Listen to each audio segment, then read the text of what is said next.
ఇప్పటిదాకా 60 లక్షల మెట్రిక్ టన్నుల ధాన్యంను తెలంగాణ రాష్ట్రంలో ఉన్న మలి సర్కారు కొన్నదట. అగో నెల 15 దినాల సంధి ఒడ్లు మార్కెట్ల పోసినా కొంటలేరని రైతులు నెత్తి నోరు మొత్తుకుంటుంటే అన్ని లక్షల టన్నుల ధాన్యం కొన్నామని ఎవలన్నరే బాలన్న అంటారా? ఎవలో కాదు, కోపన మంత్రి ఉత్తమ్ కుమార్ రెడ్డి సారు. అయ్యా ఉత్తమ్ కుమార్ రెడ్డి సారు, ఇక సురువు చెయ్యిర్రి. ఈ రోజుకి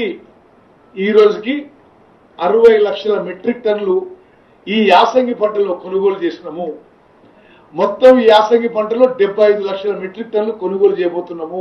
మరి మీరు అంత మంచిగా ధాన్యం కొంటుంటే అన్నదాతలు ఎందుకు సారు రోడ్ల మీదకి ఎక్కి లొల్లి పెడుతుండ్రు, ఉత్తగా మజాక్ చేస్తుర్రు? వాళ్ళు మీరే గనక అన్ని లక్షల టన్నుల ధాన్యం కొంటే కళ్ళాల్లా మార్కెట్ యార్డులల్లా ఇంకా కుప్పలు తెప్పలుగా ధాన్యం ఎందుకు మిగిలి ఉంటుంది? ధాన్యం ఇంత వండుతుందని అంచనా చేసుకోలేదా? లేకుంటే ఎన్ని టన్నులు వండుతుందో అని వ్యవసాయ ఆఫీసర్లు క్లారిటీ ఇయ్యలేదా? ఆ ముచ్చట కూడా చెప్తే బాగుంటుంది. ఇంకో ముచ్చట ఏంటంటే ధాన్యం మొత్తం కొన్నామని ఓ మంత్రి సార్ అంటాడు. ముఖ్యమంత్రి రేవంత్ సార్ ఏమో రూపాయల బారానంతు కొన్నాము, శారానంతు మిగిలి ఉంది అంటాడు. ఇప్పుడు మీరేమో 60 లక్షల మెట్రిక్ టన్నులు అంటారు. అసలు తెలంగాణ రాష్ట్రంలో ఎంత ధాన్యం పండింది, ఇప్పటికి ఎంత కొన్నారు అనేది కాదు సారు. మార్కెట్లకు వచ్చిన ధాన్యం వచ్చినట్టు ఎంటదెంట కొంటే ఇప్పుడు మీరు ఇట్లా చెప్పే కాడికి రాకపోవు కదా. ఎందుకు ఇట్లా ఉత్తముచ్చట్లు చెప్పుకుంటా పొద్దు గడుపుతారంటారు ఈ ముచ్చటి ఇన్నోళ్ళు.